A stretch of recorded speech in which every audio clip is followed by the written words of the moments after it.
Hey guys, it's JP from Foxhall Woodworks. I hope everybody's having a great day. This video is going to be all about my mother. My mother's a wonderful person and she does everything for our family. So to give back to her for Mother's Day, I'm going to build her a 12-foot long desk for her office. She likes to do crafts and she also needs some office space. So I'm going to build her a 12-foot long desk with a marble Formica countertop. It's going to have 3 support cabinets underneath.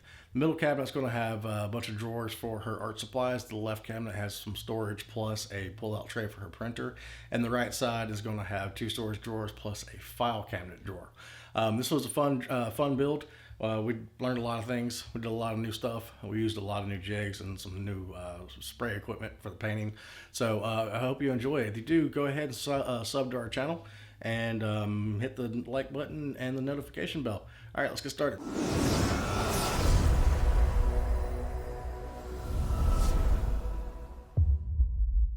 This project has started off by breaking down plywood into more manageable pieces for my table saw. I'm using a new tool here. This is called a Centipede Sawhorse by Centipede Tools. They have 2 different versions, a 2x4 and a 4x8. I'm using 2 of the 2x4 horses because I think they're more versatile. By the way, I'm not sponsored by Centipede, I just really like their tool. I'm also really not sponsored by anybody or any of the tool companies you see in this video. Next, the cabinet carcasses are milled to final dimension on the table saw.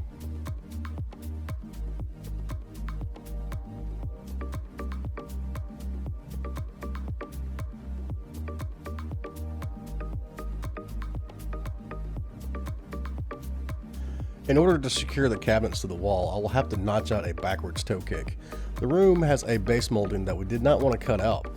The toe kicks were the alternative.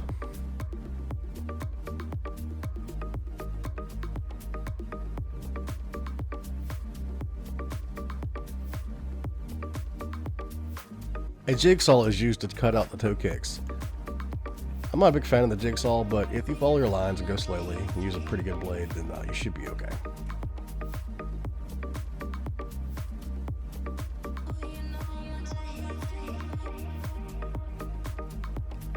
Pocket holes are added to the bases of the cabinets. If you like this jig, click on the card above to see the build video. I'll also put a link to plans in the description.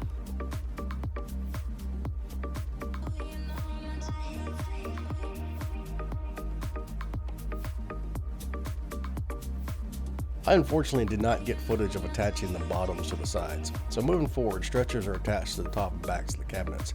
These stretchers will provide an attachment points to the wall and countertop. Then I sanded all the cabinets to 220 grit. Next, the parts to the drawers are milled to final dimension.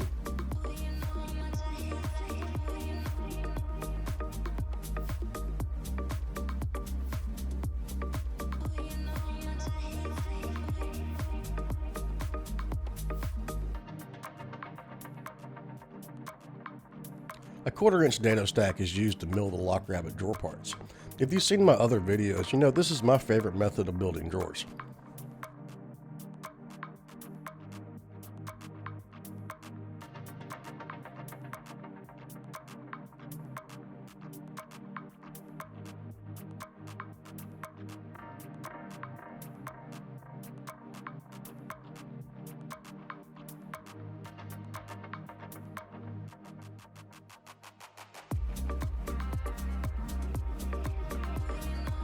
After the grooves and rabbets are milled, the drawers are assembled using glue and trim head screws for extra strength.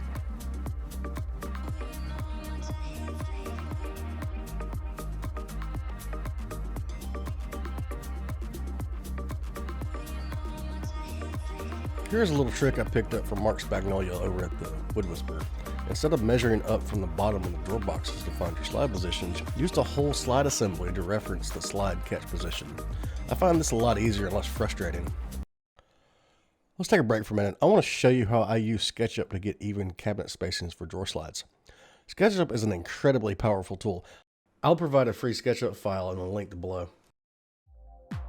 I cut some spacers to width according to my SketchUp plans and used them to attach the drawer slides to the cabinet carcass.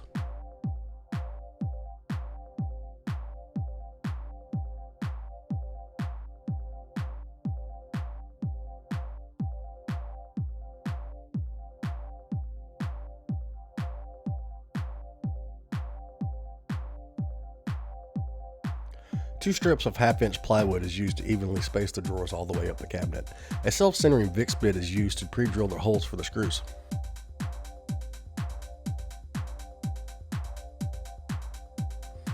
Now it's time to install the door hardware. A Craig door hinge jig is used to drill holes for the door hinges.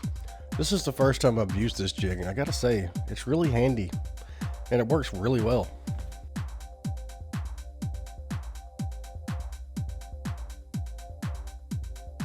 A pro tip for this jig, make sure you use 2 clamps. The jig will move slightly from the torque of the drill bit.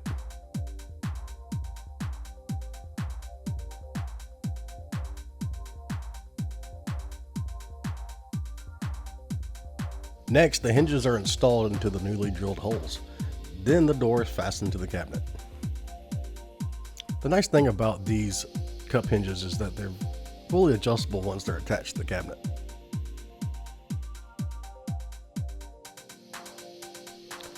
Next, another Craig jig is used to drill holes for the door handles. This jig is a bit finicky and it takes a bit of time to get used to, but once it's dialed in, you can drill repeatable holes pretty quickly. Now the handles are installed using extra long screws that comes with the hardware. I'll have a link for this hardware in the description below. A Craig drawer slide jig is used to mount the drawer slides above the door.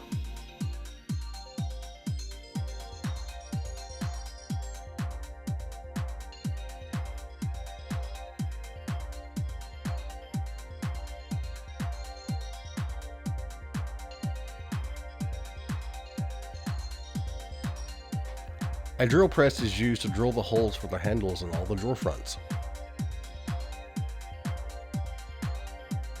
Time for another Wood Whisperer tip.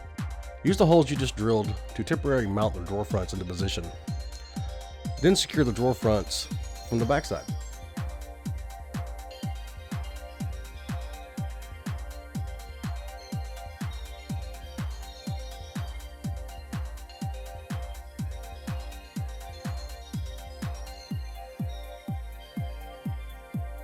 Once that's completed, you can now drill through holes through the drawer pulls and then fasten your handles to the drawer.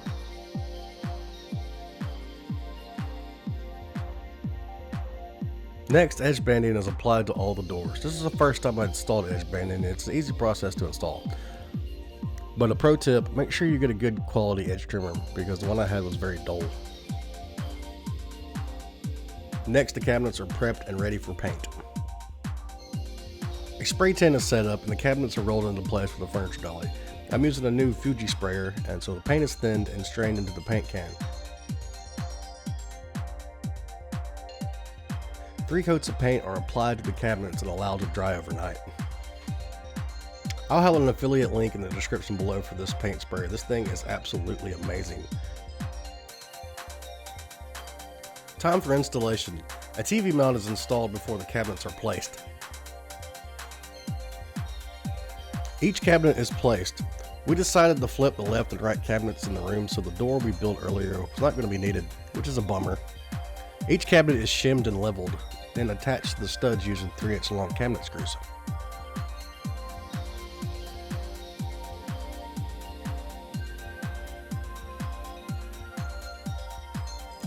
My brother and I trimmed the countertop to width. Then we had to bring in the top from the outside window. It was too long to come down the hallway. Our neighbors stared at us like we were crazy. Thank you for watching our video. If you like what you see, go ahead and subscribe and hit the notification bells. Also, we have t-shirts and merch for sale on our website. Go check it out. Everybody have a good day.